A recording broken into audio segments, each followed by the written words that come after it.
أهلا بكم. في الفيديو ده هقول لكم على أول سر من أسرار الاحتراف في البحر.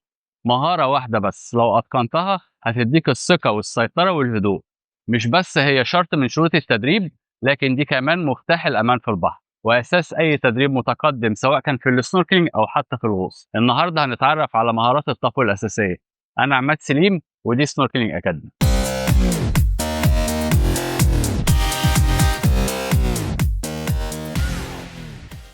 مفتاح المهارة ده بسيط جدًا، مش محتاج منك قوة عضلات، كل اللي محتاجه إن أنت تكون هادي.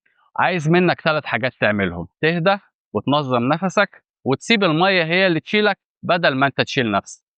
أغلب الناس اللي بتتعب في المَيّة مش عشان ما بيعرفوش يعوموا، لكن لأنهم بيحاولوا طول الوقت يسيطروا على المَيّة، بدل ما يسيبوا المَيّة هي اللي تشيلهم. أهم 3 مفاتيح للطفو: رقم 1، اتنفس ببطء وانتظام، الشهيق يكون هادي والزفير أطول شوية. تاني حاجة، استرخاء كامل لعضلات جسمك، كل لما تشد جسمك كل لما هتغرق وهتتعب أسرع، حاول تكون هادي. تالت حاجة، مجهودك يكون قليل وحركتك صغيرة وذكية في نفس الوقت. لو فهمت التلاتة دول الطفو مش هيكون بس مجرد مهارة، ده هتبقى طبيعة في جسمك. المطلوب منك في الاختبار ده إن أنت من غير أي أدوات هتقدر طافي في مكانك لمدة 15 دقيقة كاملة، وعندك 4 طرق مختلفة للطبخ، استخدم اللي تحبهم أو اللي جسمك يرتاح فيهم.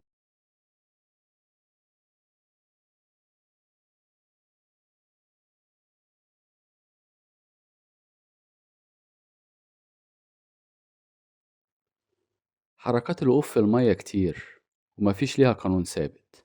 في حركات مشهورة وفي حركات ممكن انت تبتكرها بنفسك. كل جسم غير التاني، وكل واحد له طفو مختلف.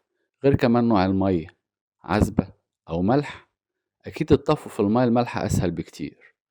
الحركات اللي هوريها لك دلوقتي دي بس حركات استرشادية. ممكن تستخدم حركة واحدة منهم أو تدمج ما بين أكتر من حركة، أو حتى تطلع حركة خاصة بيك. المهم إن المبدأ واحد، تكون هادي. ممكن تخلي إيدك بس اللي تتحرك، حركات دائرية بسيطة. خلي كف إيدك مرتاح، ما تشدوش ولا تقفله قوي. الحركة ناعمة ومستمرة، من غير عنف ومن غير استعجال. سيب المية تحس بيك وانت بس وجهها. وممكن تحرك رجليك بس، وعندك أكتر من طريقة. ممكن تفتح الحوض شوية وتعمل رفسات خفيفة كأنك بتزق المية مش بتضربها. وممكن تضيف معاها حركة دائرية طالعة من تحت الركبة بهدوء، مفيش شد ولا استعجال. الخليط الصح هو اللي هيثبتك في المية. وممكن تحرك رجليك زي حركة السباحة الحرة. خلي الخبط يكون خفيف وطالع من الورك أكتر ما هو جاي من الركبة. ممكن تستخدم ركبتك على خفيف لو حاسس إن ده هيديلك انسيابية أكتر في الحركة. المهم إن الحركة تفضل هادية ومتناسقة مع تنفسك.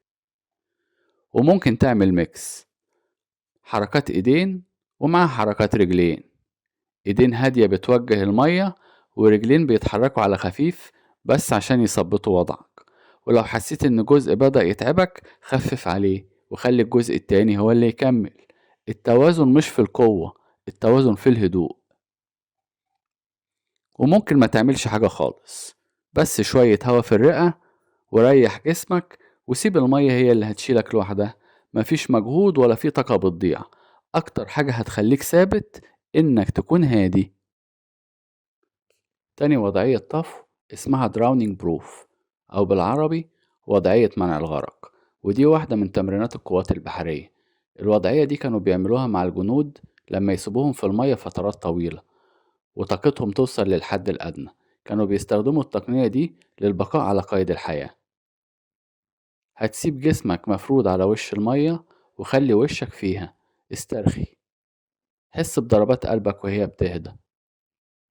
البابلز هتطلعه بهدوء من الأنف. لما تحس انك عايز تتنفس ارفع وشك، خد نفس عادي مش عميق، وارجع حط وشك في المية تاني. خلي بالك الرئة المليانة أزيد من اللازم هتضغط على القلب وهتزود ضرباته، وده عكس اللي احنا محتاجينه. المهم استرخاء، تنفس طبيعي، وسيب المية تشيل جسمك. تالت تقنية للطفو، الطلوع والنزول، بالإنجليزي اسمها بوبن.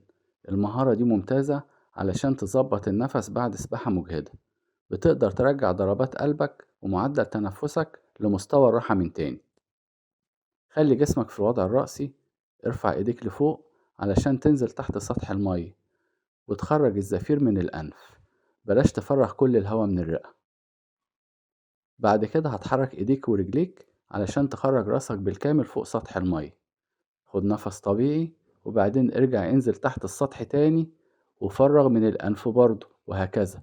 كرر الحركة دي لحد ما تحس إن ضربات قلبك ومعدل تنفسك رجع للطبيعي من تاني. آخر تقنية طفو معانا اسمها الطفو الحر على الظهر، دي بقى المفضلة عندي، بحب أعملها وأنا لوحدي، ما يكونش معايا جست. أكتر حاجة بتريح أعصابي إني أبص للسما الواسعة، المكان الوحيد في الكون اللي مستحيل هتلاقي فيه أي عيب ولا خلل ولا أي مشهد يعكر المزاج. سبحان المبدع.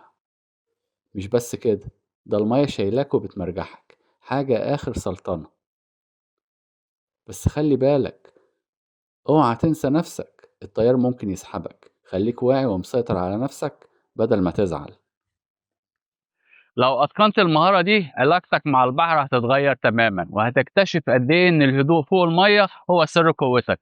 استنوا الفيديو الجاي، هيكون تحدي السباحه 800 متر في مده 15 دقيقه. ولو عندك اي سؤال عن اختبار الطفو اكتب لي في الكومنتات وهرد عليك على قد ما اقدر.